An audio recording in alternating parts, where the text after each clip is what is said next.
நம் உறவுகள் அனைவருக்கும் வணக்கம் நண்பர்களே. நாம் இன்றைக்கி பார்க்க போகிற காணொளி என்னென்னு பார்த்தீங்கன்னா, கேரளாவையே திரும்பி பார்க்க வைத்த ஒரு இடத்த பற்றி தாங்க நாம் இன்றைக்கி பார்க்க போகிறோம்.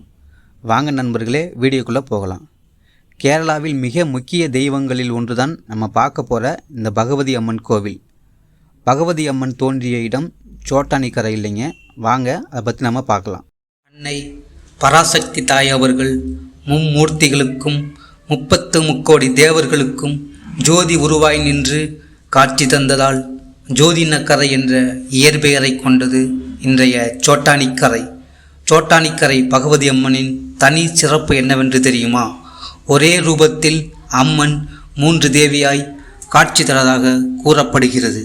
அதாவது அன்னை பிரம்ம முகூர்த்தத்தில் கல்வியை தரும் சரஸ்வதியாக வெண்ணிற ஆடையிலும், மாலையில் சௌபாக்கியம் தரும் அன்னை மகாலட்சுமியாக ஆள் சிகப்பு நிற ஆடையிலும், இரவில் வீரத்தை வளர்க்கும் அன்னை துர்க்கையாக கருநீல வண்ண உடையிலும் காட்சி தரதாக கூறப்படுகிறது.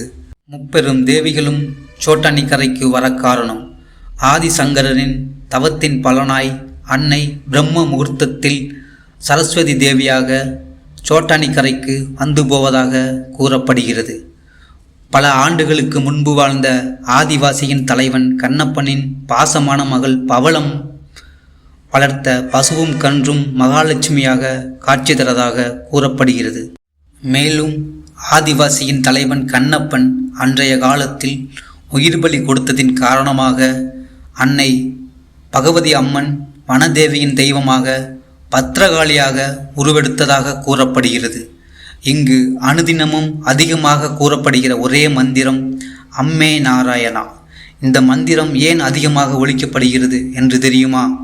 அன்னை ஒரு பகுதி நாராயணியாகவும் மறுபகுதி நாராயணனுமாகவும் உணர்த்தவே இந்த மந்திரம் அனுதினமும் முழங்கப்படுகிறதாக கூறப்படுகிறது. அன்னை பகவதி அம்மன் இந்த 3 அவதாரங்களோடு வேண்டுபவர்களுக்கு வேண்டும் வரங்களை தந்து அமைதியின் அடையாளமாயிருந்து அருள்பாலிக்கும் இடம்தான் இந்த மேல்காவு பகவதி அம்மன் பகுதி.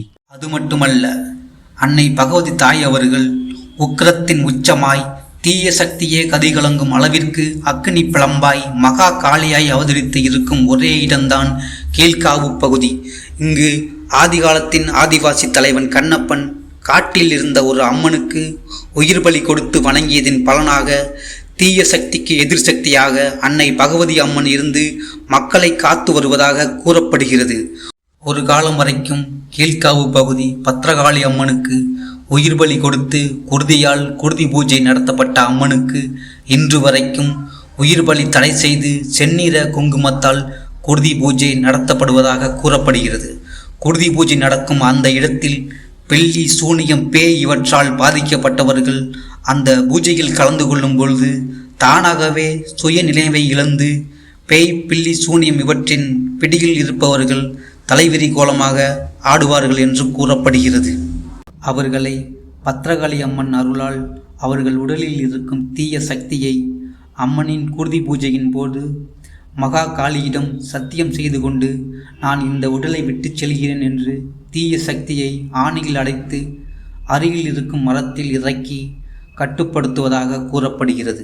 இங்கு அனுதினமும் நட்பகலிலும் இரவிலும் குருதி பூஜையின் போது மனநலம் பாதிக்கப்பட்டவர்களுக்கு தன் வாழ்க்கையை மீட்டுக் கொடுக்கும் ஒரு இடமாக இந்த சோட்டானிக்கரை பகவதி அம்மன் கீழ்காவு பகுதி விளங்குகின்றது.